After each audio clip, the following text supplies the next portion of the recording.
What's going on, fellers? Red Dirt Farm. We're back at it again. I'll make this little video here for Mr. William there. Kind of give him a crash course, maybe again, on some fencing stuff, and or anybody that cares. Either way, all good. Hope everybody is doing well. Anyway, let's get on it. I guess first things first. Damn. Anybody's got fence needs a bucket of tools. Wire strippers, fence and pliers, different set of fence and pliers, crimpers, I don't even know what you want to call this thing, old tuning fork for your wire tensioners, for your high tensile, and last but not least, a hammer. I love to throw that stuff in a bucket, keep all my scrap and everything in there, excess pieces, parts, miscellaneouses. Anyway, let's go on to the fence charger. All of them usually 110. This is one of my old ones. Nothing wrong with this old girl, but I just want to get a new one. But this is a 30 mile. Man, made in the USA. Ha, damn. Don't see that very often anymore. Usually have some fuses over here on the side. Usually, I don't know if I've ever had to replace that, to be honest with you. And then got your hot side here. That goes directly to your high tensile, and then your ground. And I can't stress enough how good ground is an essential on these damn things. I've seen people with rebar. Yeah, it works. It works today, works tomorrow. Might work a year from now, but that damn rebar, it just gets all rusty and crusty and corroded and just doesn't make a good ground. Some of these chargers recommend you put them in a series, several feet apart. I've never ran into that I had to do that. I've always had pretty hot chargers the way I set them up, but anyway. But ground rod, this is just this is a galvanized rod. It's got a nice, hopefully y'all can see that, nice tapered end. They make other ones that are copper coated. I think the one that's on my fence is a copper coated one. But and this goes along with tools. Man, nice fence tester. Nice fence tester. You clip that on your high tensile. Put that on your high tensile there, and run this end in the ground, and them things will light up. The higher it goes up, the hotter that fence is. That is a good tool to have. They wasn't much money. Who knows now? Good Lord. But just keep on going down the line. Here's your ratchet tensioners. That's what I call it a little tuning fork for. Yep, tuning fork goes on there, tightens them things up. Some people just do one splice. I'd like to do two. I like to hold one a couple inches up, and I like to put my last splice right there on the very end. That way the damn cow's tail don't get on it. Some people leave a tail, that way they can splice something else on it, but I've always slid a couple extra crimps up on the end of there before I put everything together, just for the what ifs.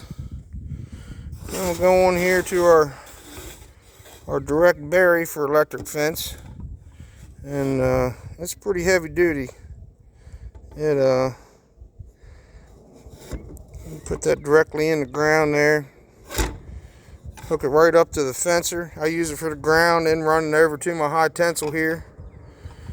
And then we get into different kind of splice. That was just your standard little splice there. You had different ones for different gauge material here, but can't remember exactly what gauge that is without going looking on the tag. And then you got some of these cool little doodads. They work good. if you need them. They just crimp on there or whatever. Then you can run your high tent or your direct bury wire in there if you forget to put one of these on. I don't recommend them for anything with any kind of pressure, by no means, because they're well, they are what they are. I kind of call them a whoops, I fucked up type of splice. And then old staples. Yeah, I like the 1 3/4. There's some big old nasty boys. They seem to really sink in there, and you don't have to go back through and beat them back in as much. Wood post insulators for your high tensile. Clip that bad boy on there and run that nail into your post. And sometimes these things can be a little confusing, but yeah, they work good on your wood post. Wood post insulators, you always seem to want to forget to put these damn things on or count how many you got. I like to put a couple extra on that wire, even if you don't need them. But run your wire through them, run one of them big bad boy staples down through it, usually good to go. My corner post and different things, I got these ones that are post insulators that are really heavy duty. Got that little piece of wire through there, or strap material through there. They'll take a good bit of pressure, so you can use them on your corner brace or wherever you need one. And then these are T-post insulators. They clip on that T-post, and kind of same way with the wood post insulators. Clip on there, and good deal there. Here's William's most favorite thing, he says. And I made this one. But yeah, my kids like to play with it. William said he loved this thing back in the day. But yeah, standard old T-post there. Let's see if I can get one clamped on there with holding this phone on. Oh, got something going on. Down there about like that. Piece there's got to get snapped around the corner, but yeah, they work good. You know, you can still stick them on if you got woven wire or whatever as well. But anyway, let's walk over here and we'll take a look at my my fence operation here. I guess I put this in about 7-8 years ago or so. But so those fence boxes without the solar panels, you really need to keep them under some sort of roof. They don't like the weather very much as far as direct weather, but I ran mine a little bit of conduit. It comes out of there, my hot side, it goes down and goes across. Right there's my ground. Yeah, I used one of those copper coated rods. Nice little clamp. I swear, the better you got a ground, better off you'll be as far as hot on the fencer. Plug this bad boy in. Whew. Oh yeah, pretty hot. That'd be enough to make you piss your pants. At least for me anyway today. Good God, I hate getting shocked. I won't be right for a week. I'm gonna turn the goddamn thing off. Good Lord. Oh, Mr. Joe's got something he wants to tell you. What you got to tell me today? Huh? Oh, you did? Oh, I bet. Alright. Yeah, I see. Yeah, he's a good little fella. Anyway, I'd like to say, so from there, direct bury, I like to use a little conduit or whatever, in case something ever goes south. Run up there, ding dang boom, come over here, splice on in there. These things they're good, a little expensive. You can definitely do some other stuff there. But I've got to the other side here, which I don't have hooked up with these damn hogs or whatever. You shock them one time, boy, it's whoo. Yeah, I might not get them back out of the barn for a while. And with show hogs, well, we need to get them outside. But anyway, bracing. Some people do a little different things.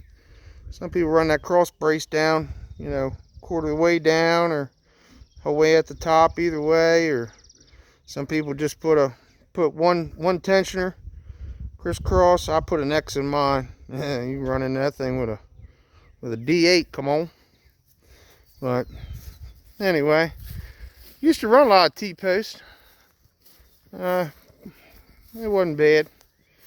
It wasn't bad. And there's another one of them heavy insulators go around my corner there. And I got one at the top and the bottom. I used to have cows and pigs running together, but I couldn't get any of my pigs bred because they wanted to monkey around all the time. I walk down here. I got some crazy stuff going on down here. Well, not too crazy. Maybe just elaborate. But it works. I was cheap at the moment and I couldn't afford a gate. Well, it's an odd size anyway. But anyway. So yeah, so my electric comes down. We hook on there. We come down here. Choop, and same way with here. And so I just did a hand drop. Goes the whole way over there to the other side. This is some people make them out of high tensile. This is like a it's got stainless steel woven in some type of like a poly cord or whatever. It's probably for horses and horse people. But anyway, it does work good. One of my suggestions is always tying some, especially for new calves or something like that, is tying something on there like that. 1 inch, 2 inch wide, old shirt, rag, or whatever. Just so they can see it. You go dumping off a bunch of new idiots in this pen. They get running around. They think they're going to come back out of there. At least that gives them a little something they can see. But yeah, highly recommend doing that. You can use it whatever really you want. You know, I know people, I don't even know if you can get them anymore. Plastic bags from the grocery store. You know, they work as well. This is the other side of that. And then this just runs on down. And yeah, I'll show you this corner down here real quick. This is kind of elaborate. It's just what I had at the moment. And it seems to work. Use some of these porcelain insulators. Like I said, they're awful expensive. You can definitely do some other different things there. But yeah, we did something there like that, and it works. Really haven't had an issue with it. Run a loop off of it. But anyway, well, I hope that has helped anybody that really cares or is looking to get some new four-legged friends on their property. Hope everybody is having a blessed, wonderful day. Boy, a hay suit soon needs to be made.